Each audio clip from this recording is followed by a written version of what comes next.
Siya si Maricel Rallis, tubong istansya Iloilo, nakipagsapalaran sa ibang bansa para sa mga anak. Dati siyang OFW kasambahay sa Saudi, pero kalaunan, umuwi si Maricel sa Pilipinas matapos ang 3 buwang paninilbihan sa kanyang mga amo. Dahil sa pangit umano ang pag-uugali ng mga ito. Sa kagustuhan ni Maricel na mabigyan ng maganda at maginhawang buhay ang mga anak, muli itong sumubok mag-abroad. Nakipagsapalaran ito sa bansang Oman, bilang isa ring OFW kasambahay.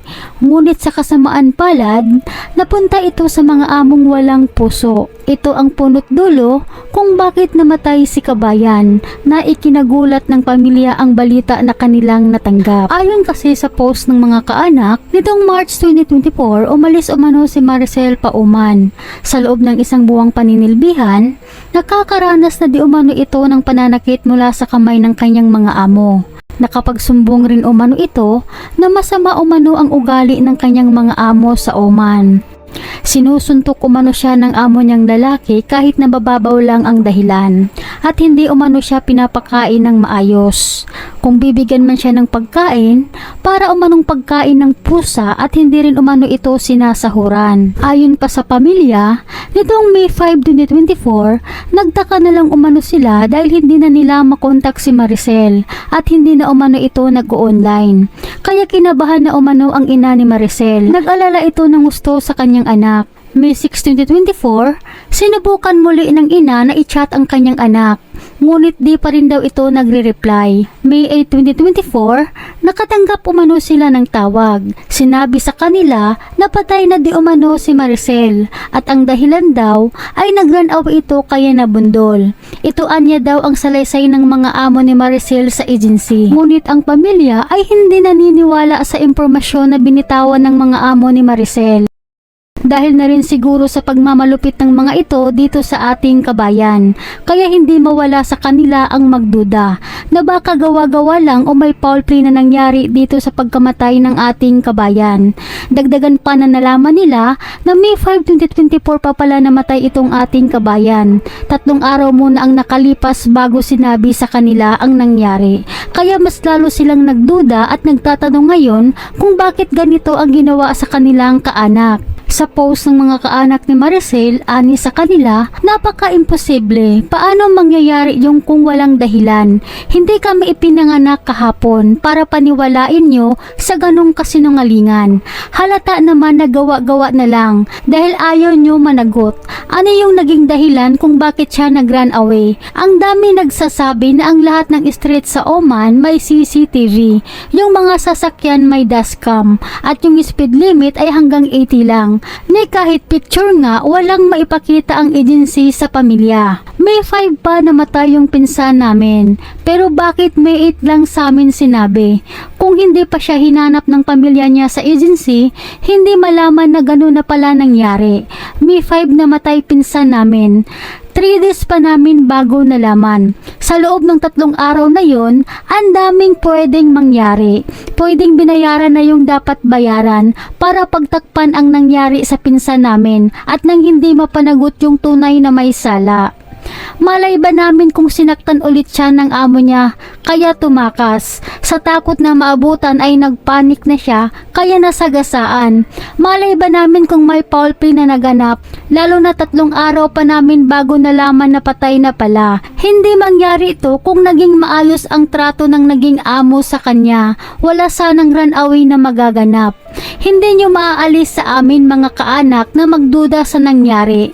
Gusto namin may sagot sa nangyari kay Ate Maricel. Bakit kaya walang maipakitang litrato ang mga amo ni kabayan? Ano kaya ang dahilan? At bakit di kaagad nila sinabi sa pamilya ang nangyari? Posible kayang tama yung duda ng pamilya na may foul play na naganap sa likod ng pagkamatay ni kabayan?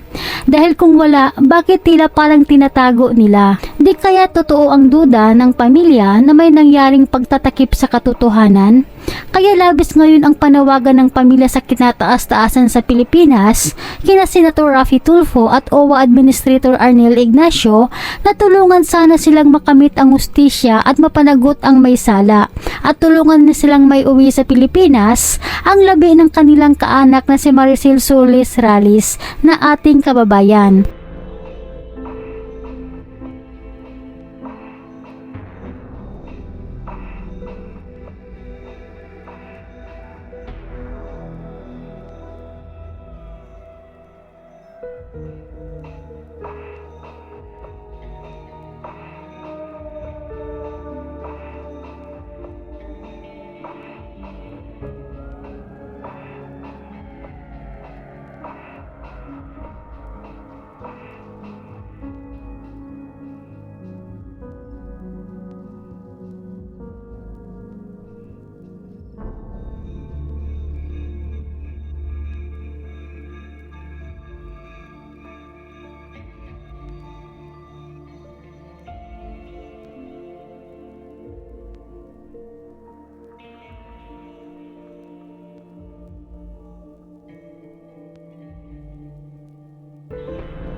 please like and share mga kababayan para mapaabot sa kinataas-taasan sa Pilipinas. Para matulungan ng ating pamahalaan ang pamilya na nahaharap ngayon sa matinding dagok dahil sa nangyari sa kanilang mahal sa buhay na nasa Oman. Salamat at palagi po kayong mag-ingat.